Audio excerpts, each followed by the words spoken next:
पटना के भीड़-भाड़ वाले इलाके में एक छोटी सी चाय की दुकान थी, राजू टी स्टॉल। पर उस दुकान को अब राजू नहीं, उसकी 19 साल की बेटी आन्या चलाती थी। उसके पिता, जो कभी चाय बनाकर परिवार पालते थे, अब लकवे के शिकार थे। घर की जिम्मेदारी अचानक आन्या पर आ गई थी। कॉलेज के पहले साल में टॉप करने वाली आन्या को अचानक पढ़ाई छोड़नी पड़ी।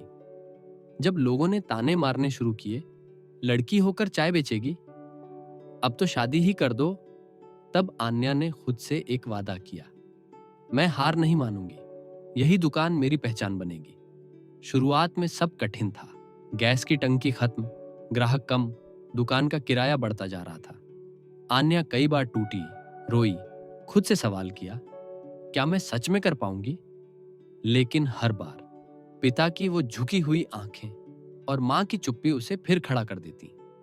मेंटर से मिलन, ज्ञान की शुरुआत। एक दिन दुकान पर एक कॉर्पोरेट ट्रेनर चाय पीने आया, अविनाश राय। उसकी ईमानदारी, ग्राहकों से बात करने का तरीका और सफाई देखकर वह बोला, तुम्हारे अंदर बिजनेस की समझ है आन्या, क्यों ना तुम इस स्टॉल को ब्रांड बना दो। यही बात उसकी जिंदगी का टर्निंग पॉइंट बनी। पहली चुनौतियां, ट्रांसफॉर्मेशन की शुरुआत।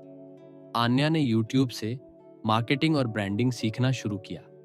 उसने अपने टी स्टॉल का नाम बदला, चाय वाली, आपके दिल की चाय। हर कप पर उसका लोगो होता, सोशल मीडिया पर पोस्ट होती, और धीरे धीरे ग्राहक बढ़ने लगे। प्रतिरोध, समाज की बंद सोच। जैसे जैसे उसकी दुकान मशहूर हुई, मोहल्ले में बातें होने लगी, लड़की को इतना उड़ना नहीं चाहिए, कपड़े कैसे पहनती है दुकान पर, पिता को बिस्तर पर छोड़ सोशल मीडिया पर एक्टिव रहती है।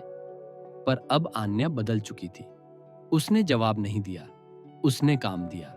अंधकार की रात, सबसे बड़ी हार। एक दिन आग लग गई दुकान में, सब कुछ जल गया।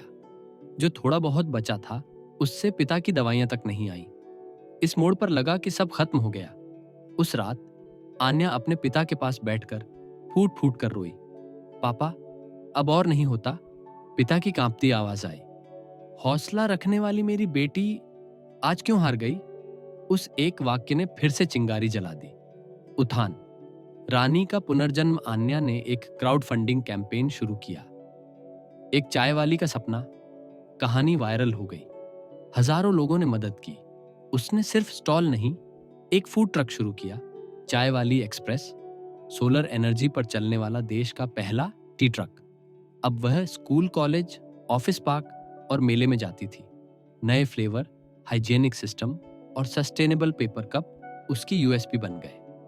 रॉयल स्किल्स, लीडर बनने की यात्रा। आन्या ने 3 और लड़कियों को ट्रेन किया जो अपने अपने टी कार्ट्स चलाती थीं। फिर उसने टी प्रेन्योर प्रोग्राम शुरू किया, गरीब परिवार की लड़कियों को ट्रेन कर टी बिजनेस में एम्पावर करना। इनाम, समाज से मान्यता। 2024 में उसे फोर्ब्स इंडिया 30 अंडर 30 में नाम मिला। प्रधानमंत्री के स्टार्टअप कार्यक्रम में बुलावा आया। आज उसकी कंपनी चाय वाली प्राइवेट लिमिटेड है। लिमिटेड के 17 आउटलेट्स हैं और 48 महिलाओं को रोजगार मिल रहा है। मारते थे, उस पर नाम चमक रहा था, चाय वाली, जहां सपनों की चाय बनती है। अब लोग बेटियों को देखकर कहते, बेटा, बनना हो तो चाय वाली जैसी बनो। नैतिक शिक्षा, मॉरल ऑफ द स्टोरी, कभी हार मत मानो, क्योंकि जब इरादे मजबूत होते हैं तो हालात को झुकना ही पड़ता है।